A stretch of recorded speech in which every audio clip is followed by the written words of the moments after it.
Well, the not-so-Supreme Court's really been on one lately, y'all. They're cutting a transparently conservative Christian ideological swath across our country's legal landscape, totally unconcerned with making a single lick of goddamn sense along the way.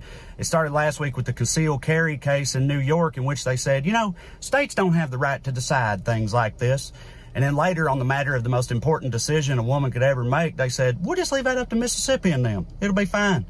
On the matter of overturning Roe, they said, the Constitution doesn't say anything about a woman's right to an abortion, so we got to give this to the states. Like, oh, really? Yeah, the document written 200 plus years ago, mostly by slave owners, is not super big on women's rights. That's weird. You think maybe it's because if you went back in time and asked any of those guys who were coming up with that stuff, excuse me, I have a question. Do you think a woman should have a right to, he's going to go, let me stop you right there. No, I don't. Who is this guy? No, this is the past. We hate them here. Right? Like, if this court's going to be hell-bent on having the landed gentry of our nation's history determine our laws today, well, I hope Clarence Thomas knows his life's going to be pretty goddamn different. All right? But no, it's shameful, and now women will die. Unwanted children will go uncared for. This country will get worse, and it will be their fault. But hey, at least they don't have to feel a little bit bad when they drive by a picture of a baby on some bullshit billboard in the Bible Belt anymore, right? So after a week spent arming the populace and oppressing our nation's better half, this week the court turned its attention to what truly matters in this country: assistant high school coaches praying on the football field. Now, I know we were all anxiously awaiting this decision, a case that was a loser in every court across the land, by the way, until this troglodyte tribunal took it up.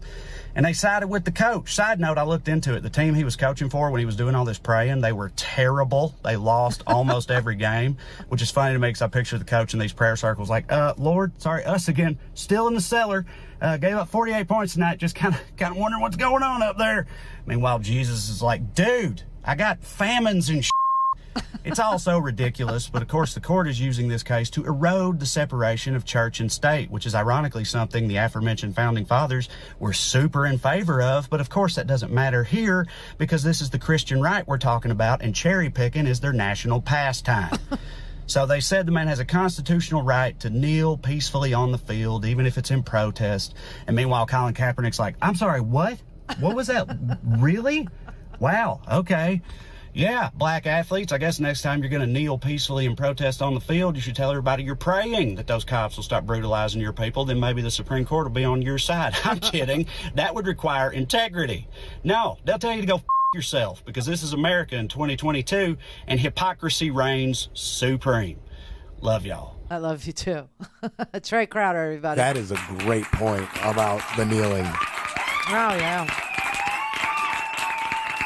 So Colin could have saved himself so much trouble and sadness and grieving and hassle and, ostracizing.